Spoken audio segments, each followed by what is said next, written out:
So I grew up around the Rankin County area pretty much my entire life. My parents divorced when I was about 3. So my dad was living in Yazoo City and my mom was around Brandon, Pearl. So I was kind of hopping back and forth between the two of them.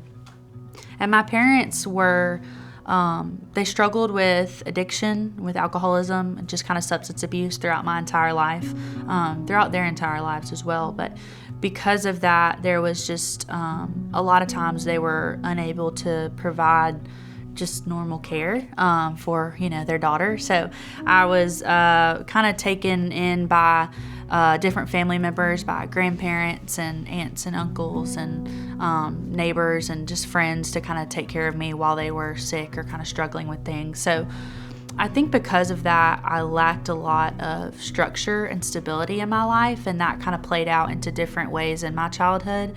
There were times where I didn't know who was picking me up from school. There were times where I didn't know if I was going to get to school, of just like if someone was going to be able to take me. I wasn't able to participate in a lot of things like outside of school, just practices and things, because I knew that they probably weren't going to be able to get me there. But I had a lot of family to step in, and that was a sweet gift from the Lord for sure to be able to do that. I also was baptized Catholic when I was about probably 3-4 months old. And so I attended Catholic school growing up until 8th grade. But during that, I kind of learned of who God was just as a king. And he was a farther off king, and just I had to learn rules and recite prayers and kind of going through the motions, not really understanding what a relationship with Christ was like.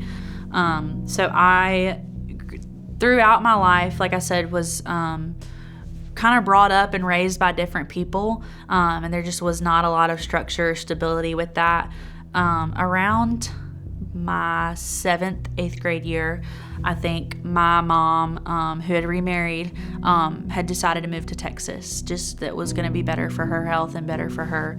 And so I stayed behind and moved in full-time with my dad, which was hard for, I think, an 11 or 12-year-old, because at that point, that was the last time I'd lived with my mom. And so as a preteen, kind of going through trying to figure out how to live without a mom right there beside you was kind of an adjustment. And so I moved in full-time with my dad.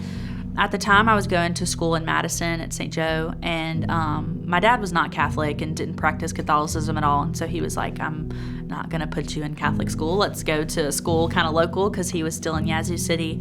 So I transferred to a small school called Benton Academy my 9th grade year, and it was a good adjustment.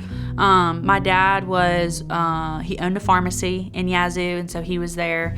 My grandmother, his mom, lived there as well. So it was a good sort of routine. And that was something I'd kind of lacked my entire life, was any sort of routine. I started attending Blackjack Baptist Church on Wednesday nights just because it was something to do and it was free food, and that's where I found community.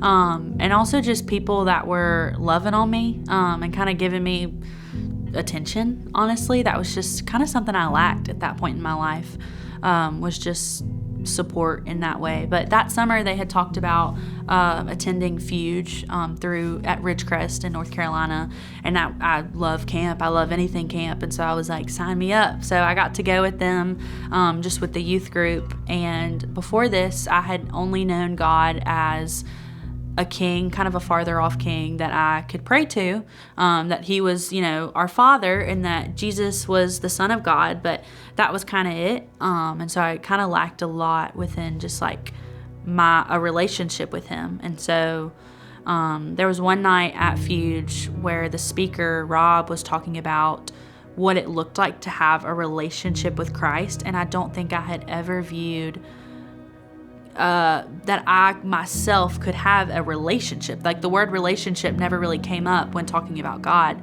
And so the fact that he gets to come close to us and call us friend was just something that I was completely missing.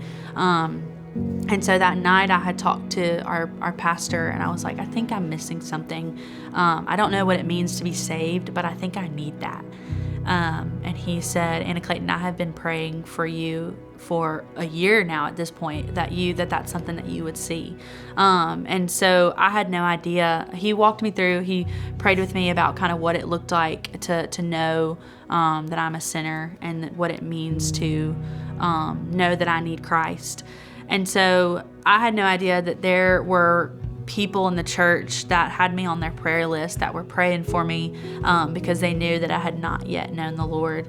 And I think that that's so sweet, that the times where I had no idea who Jesus was, he was still protecting me, and he still sent people in my life to love on me and to give me that support until I realized who he was. And so I have been able to continue to grow in my relationship with Christ, and just kind of what that looks like. I feel like he's opened doors in countless ways to provide different things for me. I was able to attend Mississippi College, graduated 5.5 years ago, but just through the Lord opening doors. And in adulthood, I have been able to reflect, looking back on my childhood. There were a lot of things that I had no idea they were going on right in front of me. And so for the Lord to open my eyes, for me to just, I sit and I question, why did my life look like that, God? Why were there struggles? Why didn't I have the things that my friends had? Why did my family life didn't ever look like any of my friends? And so I think those are real things to wrestle with, and real things to ask God, because I think as we have a relationship with him, he is able to pull us closer to him through that, and knowing that he had his hand in everything, even when sometimes I didn't see it. And there are some times where I still ask, God, why does this look like the way it does currently? And I think that he's still walking with me through that, because I